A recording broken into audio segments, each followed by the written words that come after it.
Hi there, I'm Jason from Tall Mountain Mindfulness. Thanks for joining me.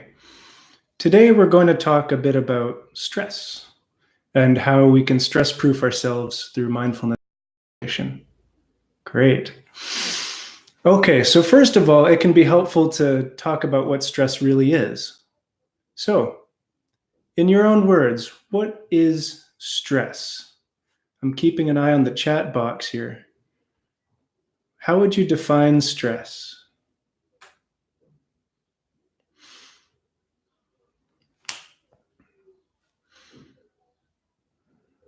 It's not always an easy thing.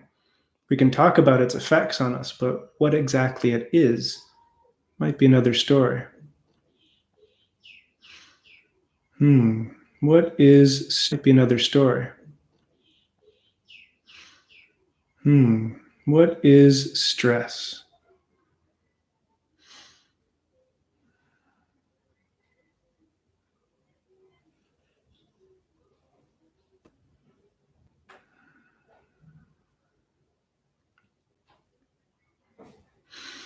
And while we're waiting for some ideas to come up, this is a great chance to practice a nice calming mindfulness practice. Just breathing in, not doing anything special, just breathing.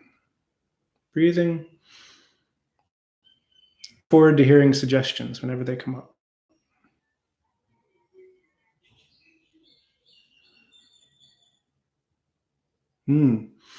That's a good point. It's not an easy thing to describe what stress is. One of our here she says that she's having a hard time describing it. That's fine. That's normal. So I'll give you the medical definition of stress just now. So in the 1950s, Dr. Hans Seeley, he was the one who created the term, the word, and he defined it as the non-specific response of an organism to any pressure or demand. So in other words, it's a living creature's bodily response to pressure.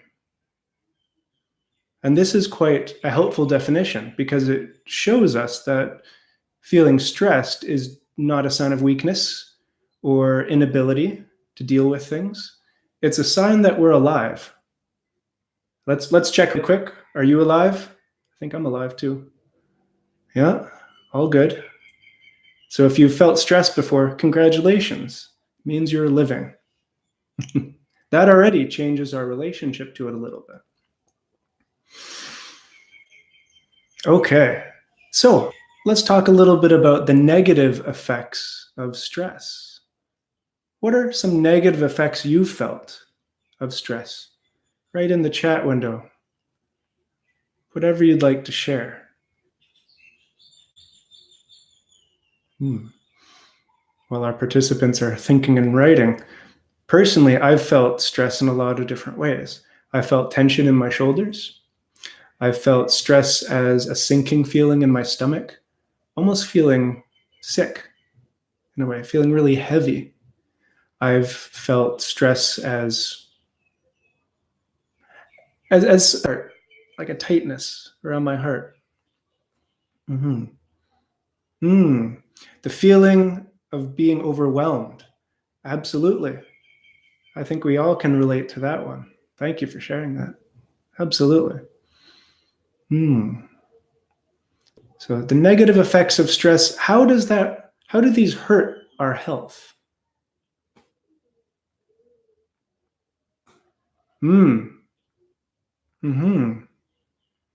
Here we have that one guest here says that her whole body, mind, and soul shut down from stress. I've felt that too, for sure. Almost like drowning. Another one says, yeah, that's definitely something many of us have felt. It's not pleasant at all. And it really limits us, what we can do in our lives, completely. Now, there was a study done called the Blue Zones, which looked at life expectancies around the world and were involved in living a long, healthy life.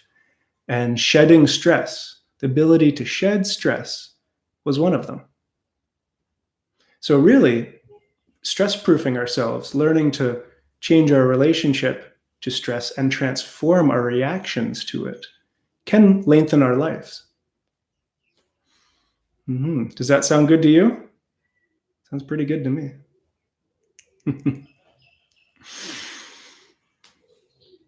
Okay, great.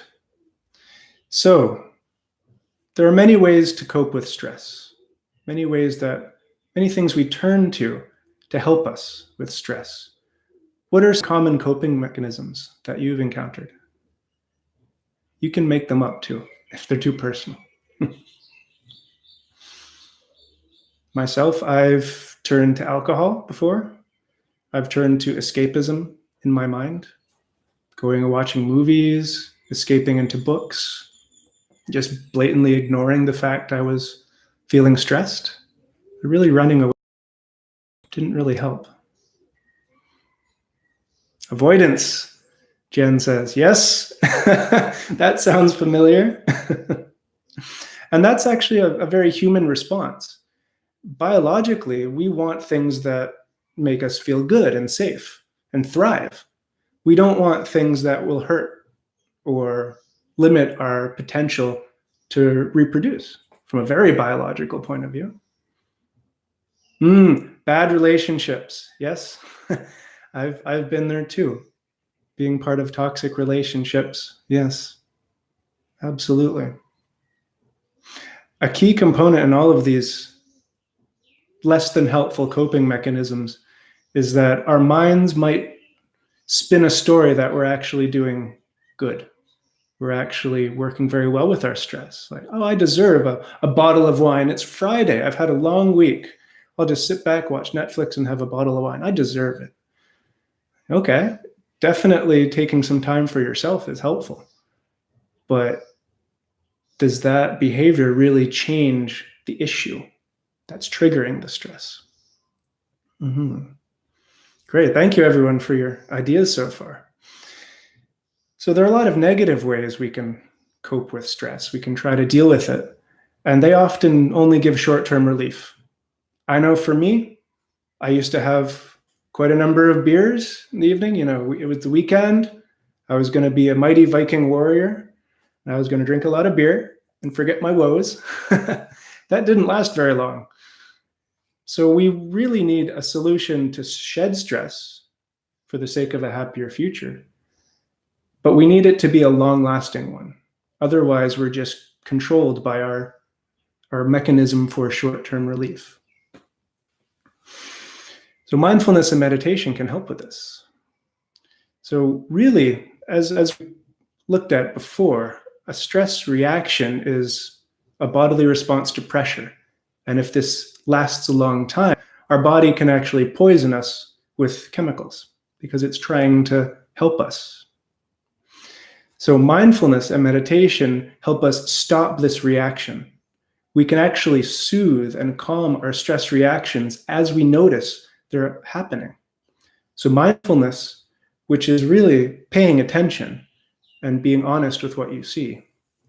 Mindfulness allows us to notice when we're starting to feel stressed. Maybe it's in the shoulders, maybe it's in your stomach, maybe it's a headache.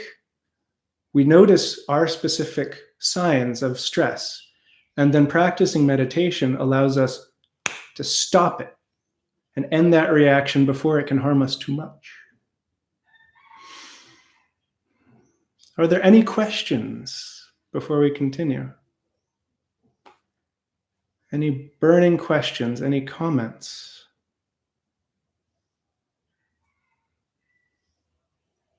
Is any of this information new to you?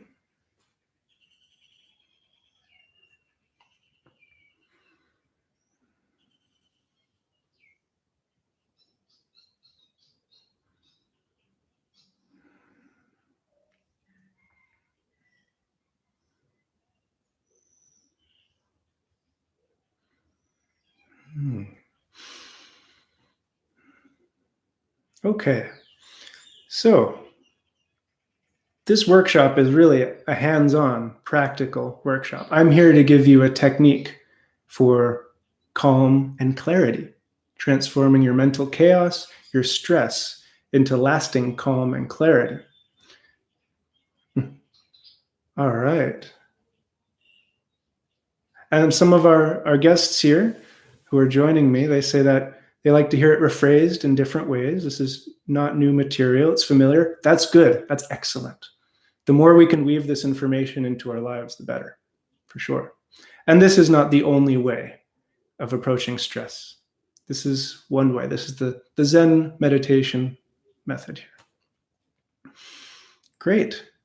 So I'd like to share a technique with you. We have plenty of time to practice. This is a concentration meditation. As the name implies, this is about sharpening your focus, and this is very helpful for when you feel overwhelmed.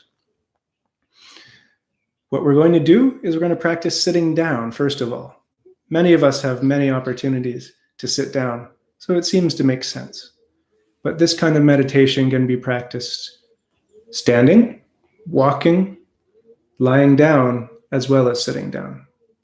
Really, in any of your everyday activities, you can do this concentration meditation.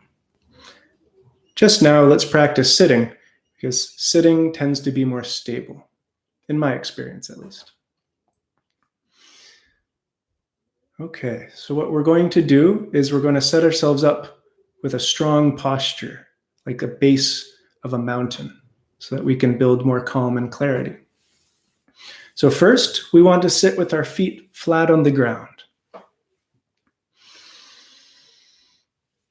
Our feet are flat on the ground, and our knees are spread. So we make a triangular base between our feet and our sit bones, our pelvis.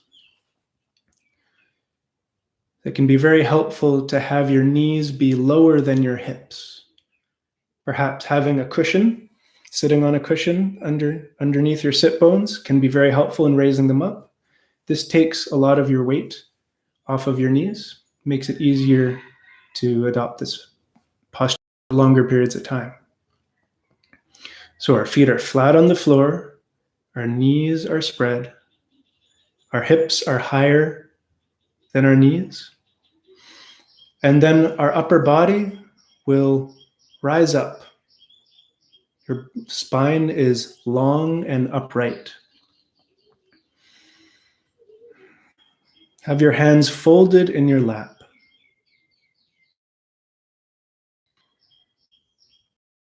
Long spine.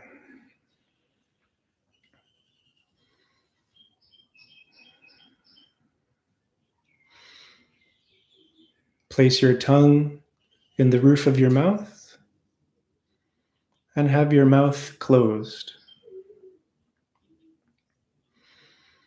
Tilt your chin downward slightly,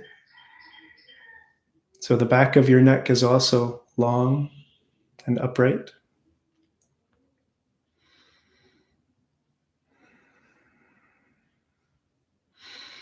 You can have your eyes open or closed, whichever you prefer. If you have them open, try to relax the muscles around your eyes. We're not worried so much about seeing anything, just letting some light in.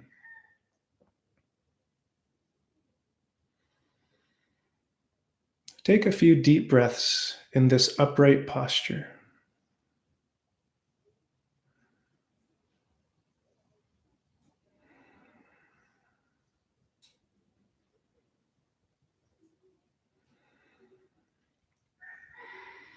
As much as is possible, breathe into your diaphragm, into your belly.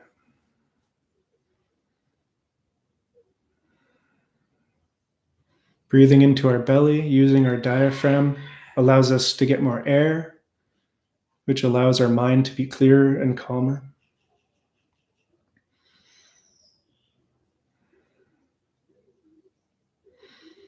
When practicing Zen meditation, we tend to focus on staying grounded. So bring your attention, your awareness, down to your belly as you breathe.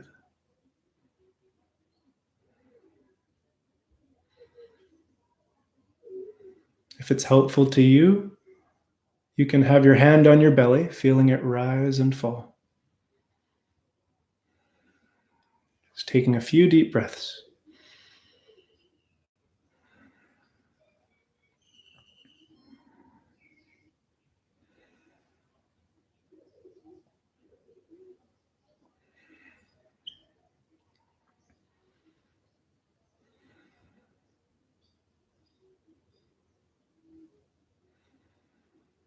We're breathing to build calm, which leads to clarity.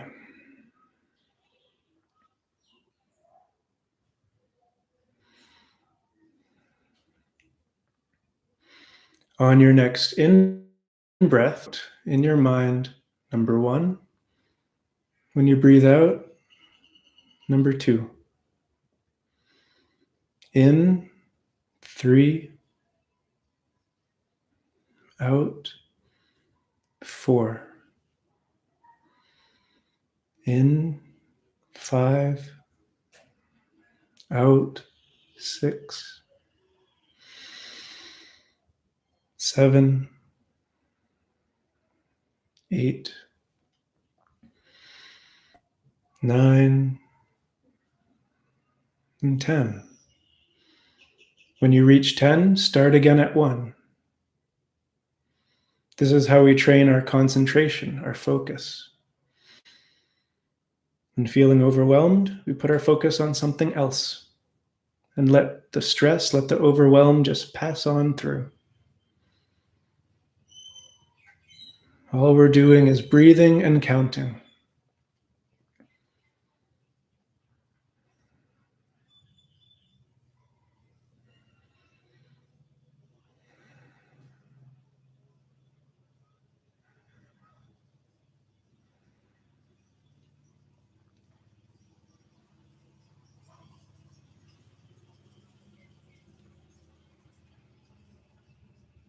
Any sounds or thoughts that come up, that's fine. Just notice them, smile at them, and then restart your counting and breathing.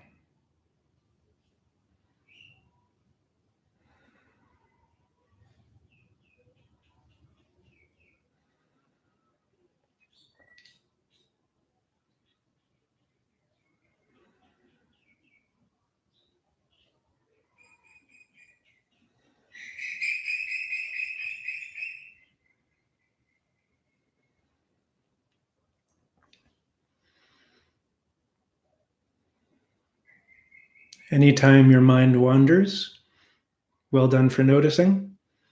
Just bring it back and start counting and breathing, starting at 1 again. Minds go on adventures. That's what they do.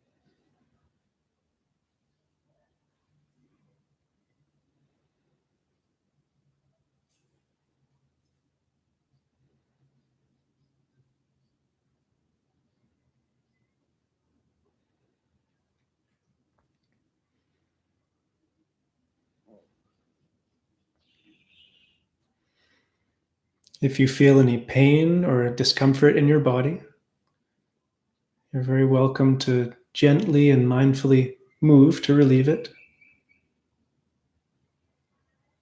It can be helpful to take a quick look at our posture, bring our mindfulness, our focus to our body.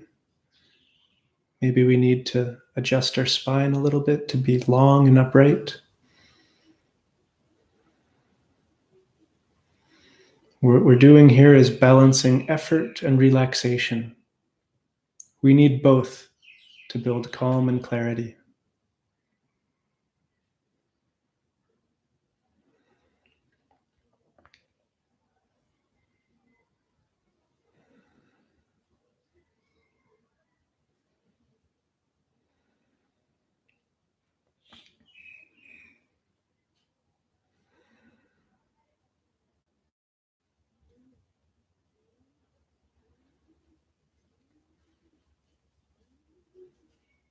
If any vivid mind stories, any to-do lists or very loud thoughts come up, just smile, let them go.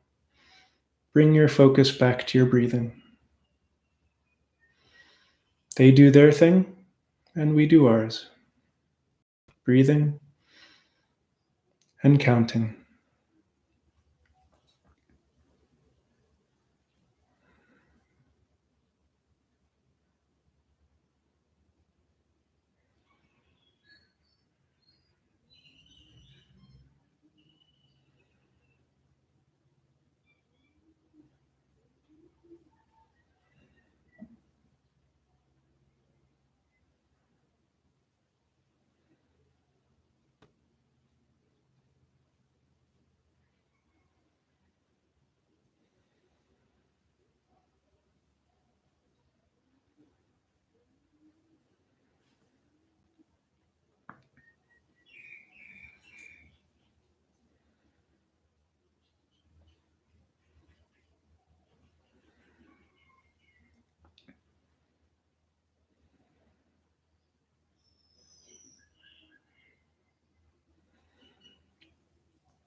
If being aware of your breath like this is not helpful to you, perhaps bringing your attention to the bottoms of your feet might be better.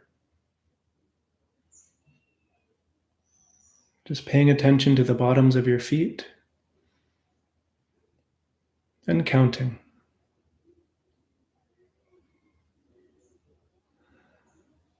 Make this concentration meditation work for you.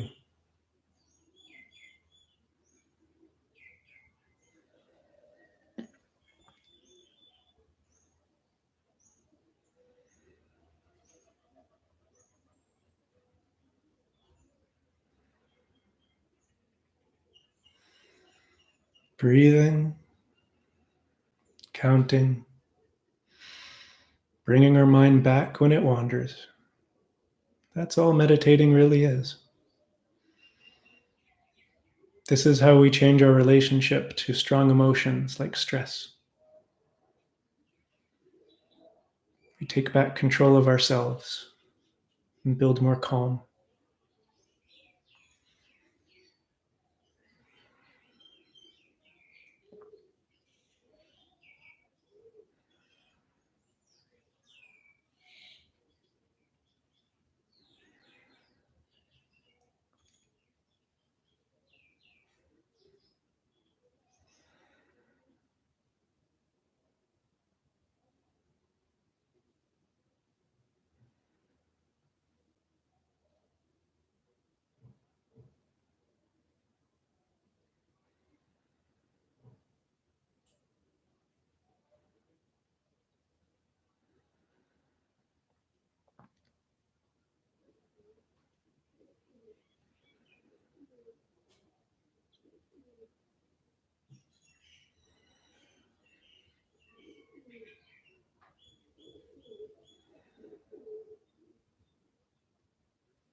And as we bring this meditation session to a close,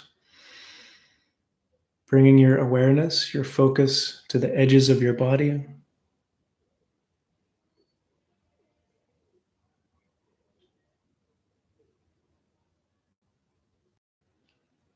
And then bringing your awareness into your fingers and your toes, giving them a wee wiggle, a little bit of movement, wake them up a bit. And then maybe a nice stretch, anything to release any tension.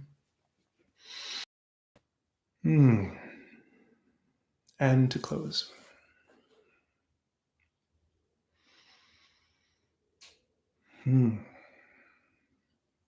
Okay, well done. You meditated for 15 minutes.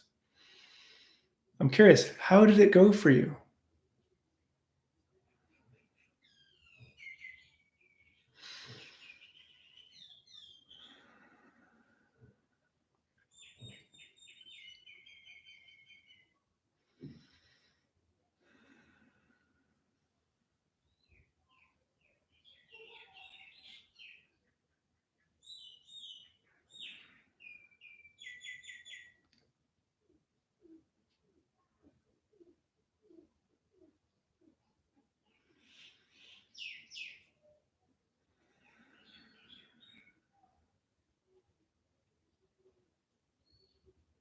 Hmm.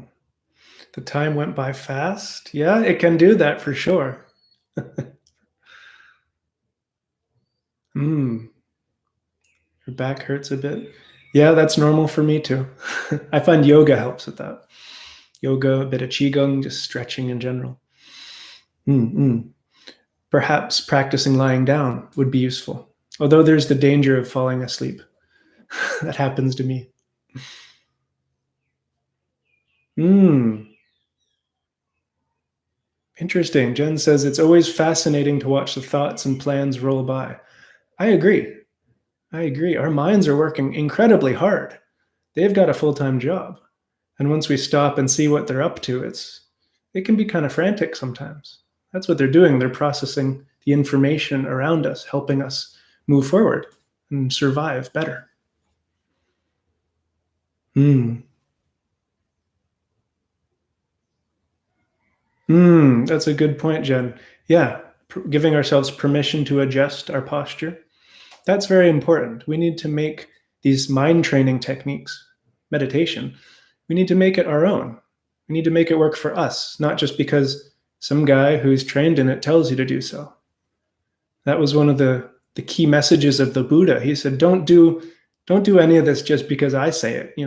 Try it yourself, observe what happens, like experiment, really see what works. And if it doesn't work, that's totally fine. That's an important thing to keep in mind when we do any of this. We take what's useful, we adjust it to suit ourselves, and then we leave the rest. Great. So before we wrap up, are there any questions?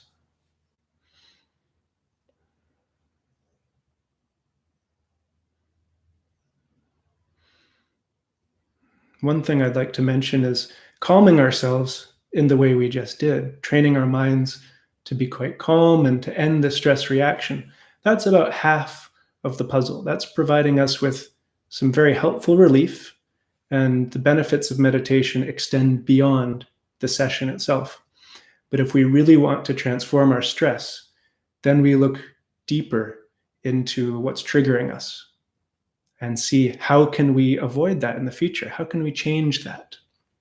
But we need the calm to be able to see clearly.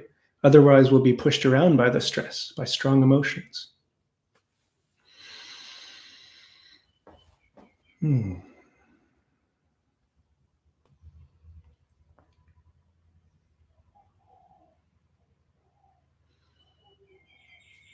Also, not to worry if you missed a bit of this, or if you're worried about remembering all of this. The recording will be available on my YouTube channel.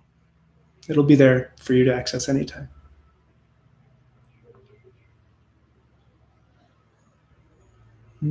Email or WhatsApp. I'm happy to help, and I respond to everything that I get. Thank you for joining me. I hope this has been beneficial to you, and I hope it helps you build more calm and clarity. If you're interested in working and transforming more with your stress, then I offer a stress proofing course through my website, tallmountainmindfulness.com, if you're interested.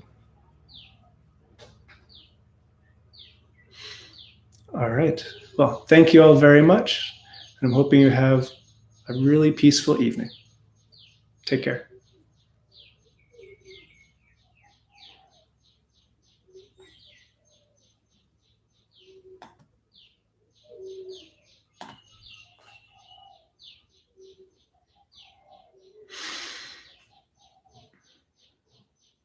You're welcome, Jen.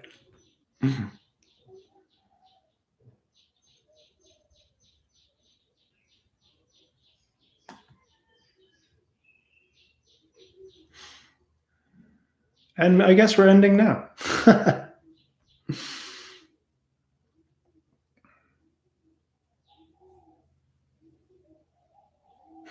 Mindfully trying to end this stream. It's not feeling stressful. It's interesting.